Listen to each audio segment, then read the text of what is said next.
చంద్రబాబు భయపడుతున్నారు. ఇచ్చిన హామీలు నెరవేర్చుతానో లేదోనని ఆందోళన చెందుతున్నారు. రాష్ట్ర ఆర్థిక పరిస్థితి బాగోలేదని చెబుతున్నారు. వైసీపీ సర్కార్ 10 లక్షల కోట్లు అప్పు చేసిందని, ఈ సమయంలో సూపర్ 6 పథకాలంటే భయం వేస్తోందని వ్యాఖ్యానించారు. ఎటూ ముందుకు కదలలేకపోతున్నామని, ఈ విషయాన్ని రాష్ట్ర ప్రజానీకం ఆలోచించుకోవాలని కోరుతున్నారు. దీంతో సూపర్ 6 పథకాలు అమలు చేస్తారా లేదా అన్న అనుమానాలు ప్రజల్లో కలుగుతున్నాయి. ఒక సీనియర్గా, అనుభవజ్ఞుడిగా చంద్రబాబుకు రాష్ట్ర ఆర్థిక పరిస్థితి తెలియదా? అటువంటప్పుడు హామీలు ఎందుకు ఇచ్చారు? ఉచిత పథకాలపై ఎందుకు ప్రచారం చేశారు అన్న ప్రశ్నలు ఉత్పన్నమవుతున్నాయి. ఎన్నికల ప్రచారంలో రెట్టింపు సంక్షేమ పథకాలను అమలు చేస్తానని, సంపద సృష్టిస్తానని, ఆదాయాన్ని పెంచుతానని, పెంచిన ఆదాయాన్ని పేదవాళ్ల కోసం ఖర్చు చేస్తానని చెప్పుకొచ్చారు చంద్రబాబు. ఇంట్లో ఎంతమంది పిల్లలు ఉంటే అంతమందికి తల్లికి వందనం కింద సాయం అందిస్తామని హామీ ఇచ్చారు. ఏడాదికి ఒక కుటుంబానికి 3 గ్యాస్ సిలిండర్లు ఉచితంగా ఇస్తానని, 18 ఏళ్లు గడిచిన మహిళలకు మహాలక్ష్మి పథకం కింద 1500 రూపాయల చొప్పున నెలకు అందిస్తానని, ఆర్టీసీ బస్సుల్లో మహిళలకు ఉచిత ప్రయాణం కల్పిస్తానని, ఇలా ప్రజాకర్షక పథకాలను చంద్రబాబు ప్రకటించారు. వైసీపీ నవరత్నాలు మాదిరిగా సూపర్ 6 అంటూ హడావుడీ చేశారు. ఎలా అమలు చేస్తారని ప్రశ్నిస్తే సంపద సృష్టిస్తానని బదులిచ్చారు. ఇప్పుడు కూటమి ప్రభుత్వం అధికారంలోకి వచ్చి 50 రోజులు దాటుతున్నా ఎన్నికల్లో ఇచ్చిన హామీల గురించి పట్టించుకోవటం లేదు. పైగా గత ప్రభుత్వ వైఫల్యాలను ఎండగడుతూ శ్వేతపత్రాలు విడుదల చేస్తున్నారు. గత ప్రభుత్వం అప్పులు చేసిందని, రాష్ట్ర ఆర్థిక పరిస్థితి దృష్ట్యా సంక్షేమ పథకాల అమలు కష్టమని కొత్త పల్లవి అందుకున్నారు. సంక్షేమం విషయంలో చంద్రబాబు వ్యతిరేకి అన్న ముద్ర ఉంది. వైఎస్ రాజశేఖర రెడ్డి సంక్షేమ పథకాలు ప్రకటించినప్పుడు చంద్రబాబు ఎద్దేవా చేశారు. కానీ రాజశేఖర రెడ్డి చేసి చూపించారు. రుణమాఫీ, వ్యవసాయానికి ఉచిత విద్యుత్, ఫీజు రియంబర్స్మెంట్, ఆరోగ్యశ్రీ వంటి పథకాలను అమలు చేశారు. ప్రజల గుండెల్లో చిరస్థాయిగా నిలిచిపోయారు. అదే కాంగ్రెస్ పార్టీకి పునాదిగా మారింది. 2 సార్లు అధికారాన్ని తెచ్చిపెట్టింది. అయితే రాష్ట్ర విభజనతో ప్రత్యేక పరిస్థితుల్లో చంద్రబాబు సీనియారిటీని కోరుకున్నారు నవ్యాంధ్ర ప్రజలు. 2014 ఎన్నికల్లో సైతం చంద్రబాబు చాలా రకాల హామీలు ఇచ్చారు. కానీ అమలు చేయలేకపోయారు. అందుకే 2019 ఎన్నికల్లో ఓడిపోయారు. గత 5 ఏళ్లలో అభివృద్ధి మాట అటుంచితే జగన్ సంక్షేమాన్ని చేసి చూపించారు. రాజకీయాలకు అతీతంగా పథకాలను అమలు చేయగలిగారు. అయితే రాష్ట్రాన్ని లూటీ చేస్తున్నారని, 20 సంవత్సరాల పాటు వెనక్కి నెట్టారని, అప్పులు చేశారని రకరకాల ఆరోపణలు చేశారు చంద్రబాబు. తాను వస్తే సంక్షేమ పథకాలను కొనసాగించడంతో పాటు అభివృద్ధి చేస్తానని హామీ ఇచ్చారు. అప్పులు చేయనని, సంపద సృష్టించి ప్రజలకు పంచుతానని చెప్పుకొచ్చారు. సీనియర్ నేత కావటంతో ప్రజలు కూడా నమ్మారు. కానీ ఇప్పుడు చంద్రబాబు యూటర్న్ తీసుకున్నారు. రాష్ట్ర ఆర్థిక పరిస్థితిని ప్రజల ముందు ఉంచే ప్రయత్నం చేస్తున్నారు.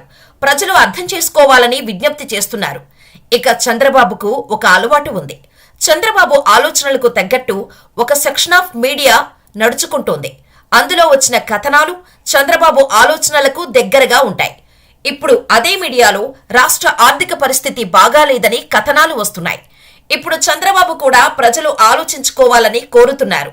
దీంతో సూపర్ 6 పథకాలలో భాగంగా ఇచ్చిన హామీలను చంద్రబాబు నెరవేర్చుతారా లేదా అన్నది చర్చకు దారితీస్తోంది. జాతీయ మీడియా సైతం దీనిపైనే అనుమానంతో ఉంది. అయితే దీన్ని సరిచేసుకునే క్రమంలో వైసీపీ హయాంలో జరిగిన తప్పిదాలను గుర్తించారు టీడీపీ కూటమి నేతలు. ప్రజల్లో ఏది సంతృప్తి మిగులుస్తుందో, ఏది అసంతృప్తి రగిలిస్తుందో గుర్తించారు. అందుకే అధికారంలోకి వచ్చిన వెంటనే ప్రజల్లోకి వెళ్లిపోయారు. ప్రజలకు నచ్చే చిన్న చిన్న పనులను పూర్తి చేశారు. వైసీపీ అధికారంలోకి వచ్చిన తర్వాత సంక్షేమ పథకాలకు పెద్ద పీట వేసింది.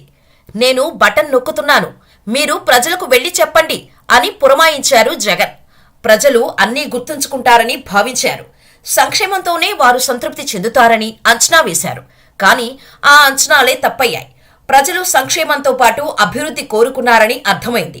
మౌలిక వసతులు సైతం కోరుకున్నారని తేటతెల్లమైంది. అందుకే ఇప్పుడు టీడీపీ కూటమి ప్రభుత్వం సంక్షేమాన్ని ఆలస్యం చేస్తోంది, అభివృద్ధికి పెద్దపీట వేస్తోంది. గత 5 ఏళ్ల వైసీపీ పాలనలో కాలువల సైతం శుభ్రం చేయలేకపోయామని, ఎక్కడా చిన్నపాటి పని చేయలేకపోయామని సొంత పార్టీ నేతలే ఆవేదన వ్యక్తం చేసే పరిస్థితి వచ్చింది. అదే వైసీపీకి అంతులేని నష్టాన్ని తెచ్చింది. జగన్ బటన్ నొక్కుడు పక్కన పెడితే ఎమ్మెల్యేలు, ఎంపీలు, మంత్రులు తమకు ఏం చేయలేదన్న బాధ ప్రజల్లోకి బలంగా వెళ్ళింది. అదే అంతులేని నష్టాన్ని చేకూర్చింది. వైసీపీకి అధికారాన్ని దూరం చేసింది. అయితే ఈ విషయం తెలుసుకున్నారు కాబట్టే టీడీపీ కూటమి ప్రజా ప్రతినిధులు అధికారంలోకి వచ్చిన వెంటనే ప్రజల బాట పట్టారు. చిన్న చిన్న ప్రజా సమస్యలను వెనువెంటనే పరిష్కార మార్గం చూపారు. వాస్తవానికి జగన్ 2 ఏళ్ల ముందు నుంచి ఎన్నికల సన్నాహాలను ప్రారంభించారు. గడప గడపకు మన ప్రభుత్వం అంటూ ఒక కార్యక్రమాన్ని రూపొందించారు. ఎమ్మెల్యేలు, మంత్రులు క్షేత్రస్థాయిలోకి వెళ్లి సమస్యలను గుర్తించాలని సూచించారు. బటన్ నొక్కి తాను సంక్షేమ పథకాలు అమలు చేస్తున్నానని, అదొక్కటే చాలదని ప్రజల్లోకి వెళ్లి సమస్యలు గుర్తించి పరిష్కార మార్గం చూపిస్తేనే వారు గుర్తిస్తారని చెప్పుకొచ్చారు. అయితే ఆదేశాలు ఇచ్చిన జగన్ చేతిలో నిధులు పెట్టలేదు. దీంతో ప్రజల్లోకి వెళ్లిన ప్రజాప్రతినిధులకు నిలదీతలే ఎదురయ్యాయి. అక్కడి నుంచే వైసీపీపై వ్యతిరేకత ప్రారంభమైంది. పతాక స్థాయికి చేరింది. ప్రజలు ఏ చిన్న పనికైనా వాలంటీర్లపై ఆధారపడేవారు. సంక్షేమ పథకాలు సైతం వారే ఇస్తున్నారని భావించేవారు. వారితోనే సమస్యల పరిష్కారం సాధ్యమని ఒక అంచనాకు వచ్చారు. గ్రామ సర్పంచ్, ఎంపీటీసీ కంటే వారే పవర్ఫుల్ అని భావించారు. వారినే ఆశ్రయించి పనులు చేసుకునేవారు. వాలంటీర్ల ద్వారా రాజకీయం చేద్దామని జగన్ భావించారు. దానికి విపక్షాలు చెప్పాయి. వాలంటీర్లను ఎన్నికల విధులకు దూరం చేశాయి. ఆ విధంగా కూడా జగన్ అంచనాలు తప్పాయి. ఇప్పుడు టీడీపీ కూటమి అధికారంలోకి వచ్చింది. గ్రామాల్లో చిన్న చిన్న సమస్యలు కూడా ఇట్టే పరిష్కారం అవుతున్నాయి. వాస్తవానికి ఈ చిన్న చిన్న పనులకు నిధులు అవసరం లేదు. ఆయా శాఖలకు సంబంధించిన అధికారులకు ఆ మాత్రం నిధులు సర్దుబాటు చేస్తే వీటికి ఇట్టే పరిష్కార మార్గం దొరుకుతుంది. కానీ సంక్షేమమే అంటూ ఆర్భాటం చేసిన వైసీపీకి ఆ చిన్న చిన్న పనులు పరిష్కార మార్గం కూడా దొరకలేదు. అందుకే వాటిని పరిష్కరించలేక ప్రజల్లో పలచనయ్యారు. కోట్లాది రూపాయలు సంక్షేమ పథకాల రూపంలో అందించినా ప్రజల అభిమానాన్ని చూరగొనలేకపోయారు. కాబట్టి వైసీపీ చేసిన తప్పు పునరావృతం అవ్వకుండా ముందుగానే జాగ్రత్తలు తీసుకుంటోంది కూటమి ప్రభుత్వం. మరి చంద్రబాబు ఇచ్చిన సూపర్ 6 హామీల పరిస్థితి ఎలా ఉంటుందో మీ అభిప్రాయాన్ని మాకు కామెంట్ చేయటం మాత్రం మర్చిపోకండి.